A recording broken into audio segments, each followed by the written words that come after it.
Welcome back to BGSU, Ioana. Thank you so much. It is my absolute honor. You know, you and I started at BGSU almost the same time. I know. But first, could you go back and tell us about your upbringing?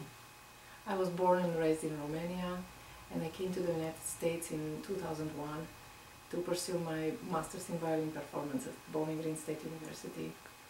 I met Professor Belushka in Romania when he gave a master class during my junior year, and I liked him very much. And he returned several years later, and I expressed my desire to come and study with him. So this is how I arrived at Bowling Green. You came my second semester, in fact. I know, I came in with spring semester. Yes. What age did you start the violin? I started at 8, which was considered pretty late in Romania. My grandmother insisted that I started musical lessons. You could study for free if you were accepted into the music school. So I got accepted into the music school, but I basically failed the admission. I was very nervous, I forgot my song. Oh, you had to prepare a song. We had to prepare a song, we had to demonstrate our abilities because they had limited spaces, and it was all free if you got in. So in what ways did you demonstrate your abilities besides singing?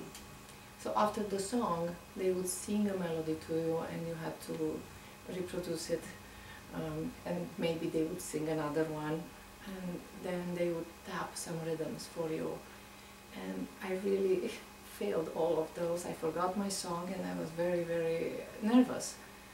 And they still accepted me. Oh. Because probably because of my grandmother.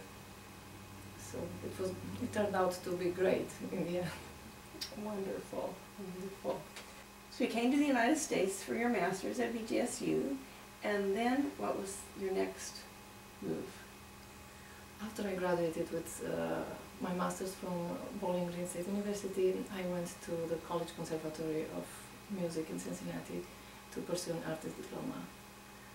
And I had a great connection with Bowling Green State University throughout all those past years.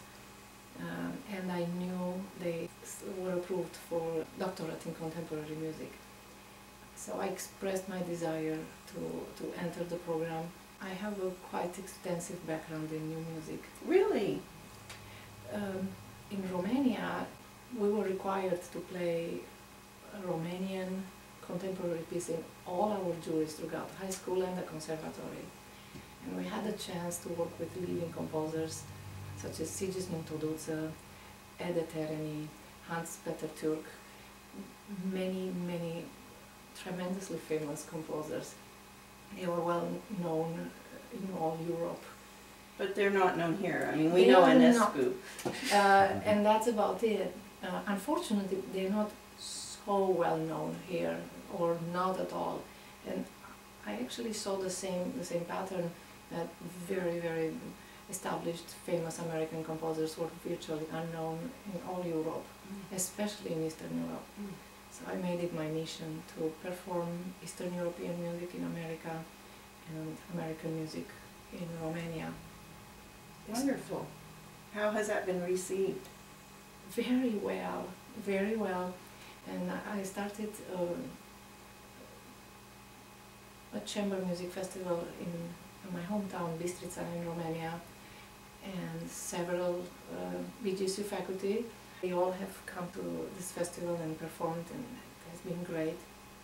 And we all try to perform extensively American music. Tell us a little bit about the doctoral program at BGSU, because it's very unusual for a violinist to do a doctorate and in new music. This doctorate in contemporary music proved to me to be more than just contemporary music. I don't consider myself just a new music specialist. It's very broad. First of all, the admission process is extensive and difficult. It's very difficult to get in. We only accept approximately 4 students a year in all areas of conducting, composition, and performance on instruments and voice. And we only admit those that get full stipends and tuition scholarships. The stipend is particularly generous. We received about around $1,200 a month on top of the full tuition. And that allowed me to cut to an absolute minimum my external orchestral engagement, so I could dedicate my time to practicing and studying. So that was great. Also, what sets this doctorate program apart from other schools is that they prepare you for a job in academia if this is what you wish. I know that you taught before you came to BGSU, correct? I was a faculty member at the Gheorghe Dima Music Academy in Cluj. I was an assistant professor of violin and chamber music. My students greatly benefited from having you as a teaching assistant. I know that your duties were not only teaching violin. What else did you teach there? I coached several chamber music groups, Excerpts? orchestral excerpts. Mm-hmm. Of course, I learned how to teach that class from you because I took your orchestral excerpts class for several semesters in during my master's. And I learned from my mentors. So you taught some other classes, didn't you? I did. I was an assistant for the directed research class.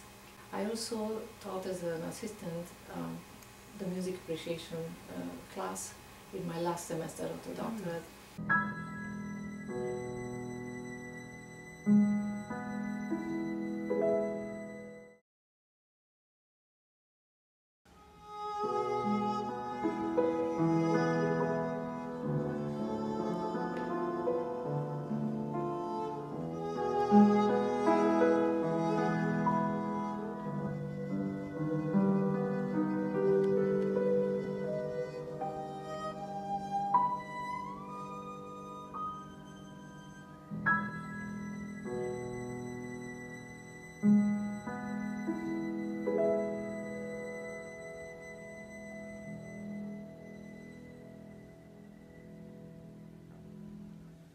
Did many of the composers write works that you played in?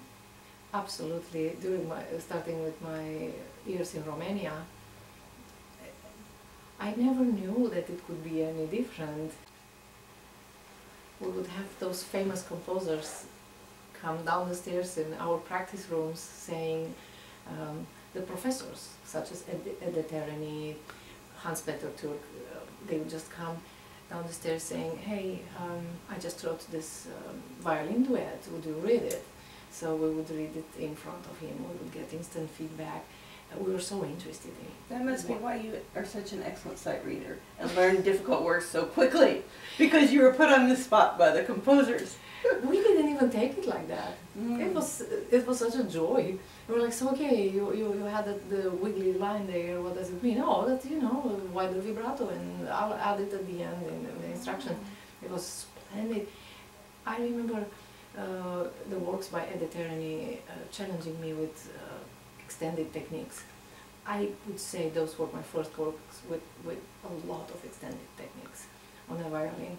And I was just so, it was so wonderful to have him tell me, this is how I hear it, and this is how I'm notating it, and this is what you're going to do, and chord linear, and lots of things that I wasn't used to do.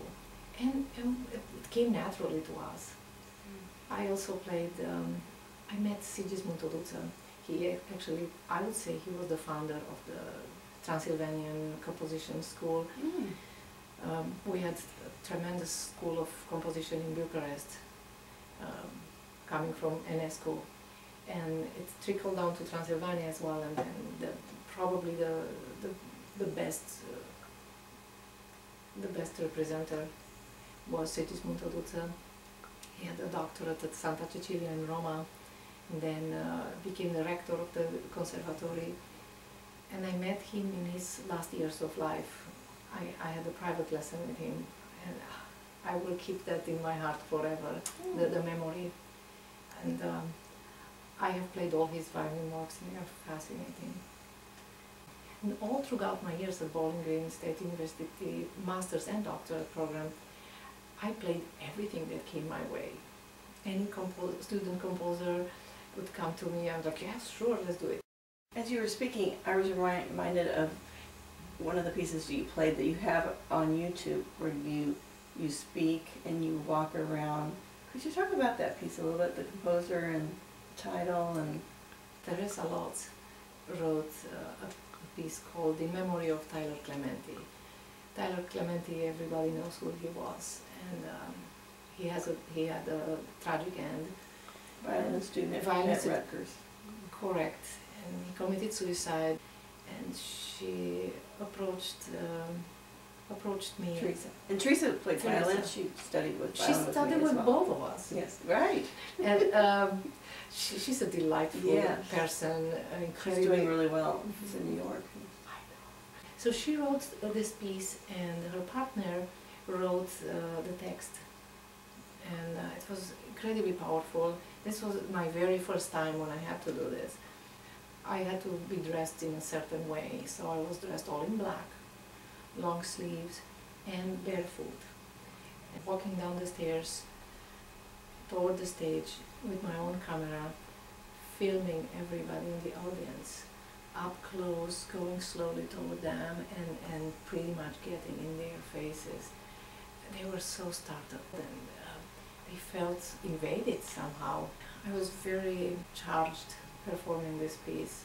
I believe very much in equal opportunities for everybody, and I was so upset and saddened by this whole thing.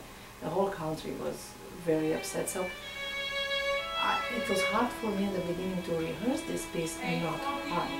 So that was the first step.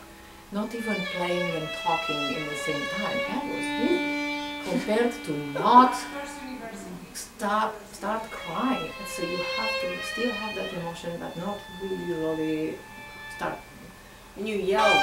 I had to yell. I had to stomp my feet. I had 3 stands out on the stage, and I picked up the violin when I put down the camera, and I walked all over, and it was very carefully staged. And some parts had to be memorized because I was walking and playing and then get to the next stand. So basically a lot of it had to kind of be memorized. Could you talk about the New Music Festival that occurs annually and that will actually be taking place next week? Coming from Romania, I wasn't aware of it, even though it is really famous. It was established in the 70s. And it draws international audience, composers from all over the world. So I was concertmaster of the BGSU Philharmonia most of the concerts. I was also principal second here and there. And we worked with composers such as Chen Yi, Samuel Adler, Shulamit, and on and on and on. Incredible. I remember we performed and recorded Chinese folk dances with you as a soloist, and the orchestra part was very difficult. And the second movement, the orchestra speaks. I was just going to talk about that. Yes. It's a wonderful effect. That was the first ever for me and for all of us, and we were so into it. So we started something like so on, and then after our introduction, you came in, and it was just this like soaring, beautiful melody. It was fantastic. Great piece. And she's just a most wonderful person. She wasn't able to come to the festival for that performance. I remember. But I did fly out to New York. She had won some distinguished prize that allowed her 3 years away from UMKC. And so she has a place in Brooklyn. And so actually shortly after 9/11, I flew to New York and played for her. And she coached me in exactly the idiomatic sounds to mimic the speech and the erhu and other indigenous instruments. Chen Yi was also a violinist, an excellent violinist, so she also wrote very idiomatic for the instrument rights, and she coached me so well that it retained into other pieces. I remember when you came back, you were so emotional. You said, first of all, I'm flying on a pretty much empty plane. That there is this atmosphere of gloom. and I'm flying to New York. She's so welcoming, and you got a wonderful coaching, and came back and shared this experience with us. That was great for us. Neat. So I became fascinated with her after you performed that piece. I really am particularly interested in solo violin works, and I did end up writing about the solo violin works of Samuel Adler, Chen Yi, and Shulamit. So during the New Music Festival, we are given lists who can pick up such and such composer from the airport, who can drop them off. And of course, when I saw Chen Yi's name in there, I jumped. I said, I'm going to drop her off. I couldn't pick her up. The schedule didn't work. So I went and introduced myself, and she was so sweet. She was absolutely Very warm, incredibly humble and warm, and I was just, I couldn't recover. It was wonderful. So the day comes to take her to the airport, so I'm driving, and I opened up the subject. How would you feel if I interviewed you and I wrote about you in my thesis? I said, oh, absolutely, absolutely. So I was thinking about her works for violin and piano. And she said, well, you know, I just wrote a solo violin piece called Memory, and she didn't say anything else about it. And I can, it's not published yet, but I can email it to you, and you can do the North American premiere. Well, I had a hard time keeping the car on the road when I heard that. Of course. Of course. Such an honor. She didn't ask me. Well, then in the same conversation, she brings up another solo violin piece, because I actually told her, I said, I'm crazy about solo violin works. The more difficult, the better.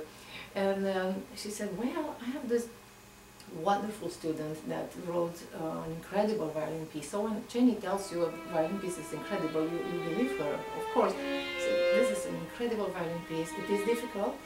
It's called Angst. And would you learn it and play it at the Denison Festival? Because I have a hard time finding somebody to play it. And of course I'm saying, absolutely, send it in. So she sent me both files the same evening, and her piece. I'm looking at the piece Memory, and I'm like, wow, how am I going to play this? Thank God you were my professor. But then I opened the file with Angst. So I knew why people were resistant to it. And it was worth every ounce of energy and effort. I actually have it on YouTube, my very first performance of it. Timothy Roy, what a great composer. And Chen Yi and Tim Roy and you and I were all there for the performance, and it was outstanding. I got to know Chen Yi even more at the festival because she sat down with us and talked, and I couldn't believe how wonderful she was. So then, at that time, I already learned inscriptions for solo violin. And you'd met Shulamit Ron. I have met her because she was one of the featured composers at the New Music Festival. I was the concertmaster of the Philharmonia, and we were playing voices by her with Christine Jennings as a flute soloist. So there are extensive solos for the concertmaster as well, nothing like the flute part, of course. And she was very nice. Shulamit was very, very nice. Came up to me after one of the rehearsals, and she said, beautiful solos. I would like you to do a little more of this, a little more of that. And I was so young, I said, sing it for me. And don't you know, she sang it right there in the hallway. And then I said, please sing it again. I got it. So then I went and played, and when I came out, I looked at her. I was so blissfully young, you know. I said, so how did it go? And she literally said, oh, I was so proud. She's fascinating personality, and very powerful and beautiful person. So I learned. Inscriptions were also very, very difficult work. And so worth it. Well, and the third composer you wrote about in your thesis was? Samuel Adler, Dr. Samuel Adler. He is such an incredible human being. I have met him when we played his third string quartet in during my master's. And he's very well known in Europe. He wrote the book on orchestration that is translated into every language. It's seriously the Bible of all composers. Really, everybody has that book. I met him after my first graduate string quartet recital, and somebody actually, very, very well-meaning girl, told me, play well, Samuel Adler is in the audience. And I said, for sure. I had totally no idea. So is Beethoven. I was something like in Bernstein, and, for sure. And I had all his quartets on CDs, and I would listen to them in my car. I didn't believe it. That was like my fun music. And I asked him, what quartet do you think we could approach? And he said number 3, and it was so beautiful. And he coached us. Well, you were our coach, and we arranged coaching with him, and it was electrifying. I approached his solo violin works, and I said, what a great group. Yes. And they all know each other. And different ethnic backgrounds. So that was wonderful to see this combination of ethnic background, the way they write for the violin. So, for example, Chen Yi notates fingerings and bowings. She's pretty clear, pretty specific, and it makes your work so much easier because it's like she writes. It's very clear. Shulamit has incredible melodies, and she's a fantastic piano player. No fingerings, but very specific indications with words that you like savage, wild, ugly bitum, anything that like maybe every single line has like so that really helped. Almost like Mahler. Yes, yes, that helped a lot. Dr. Adler, I was the second person to play in memory of Milton. Milton Babbitt. Yes, they were lifelong friends, and he must have been devastated by the loss. And I performed it in one of my faculty recitals and DMA recital in the same time. Great work. And then I approached him, asked him if he would give me an interview. He invited me to lunch, and he's like, just so we understand each other, I am taking you out. And he took me to this expensive restaurant. I'm like, no, I insist. And he said, well, are you going to do this, or we don't have the interview? So I sat down and ate a beautiful lunch, and then after that we had the interview, and he was so generous with his time. Yes. And a great conversationalist. And he actually told me how he used Milton Babbitt's name. I couldn't figure it out. I was looking, so he explained to me how it worked in this. It is all in my thesis. That's wonderful. Yeah. Well, congratulations on that.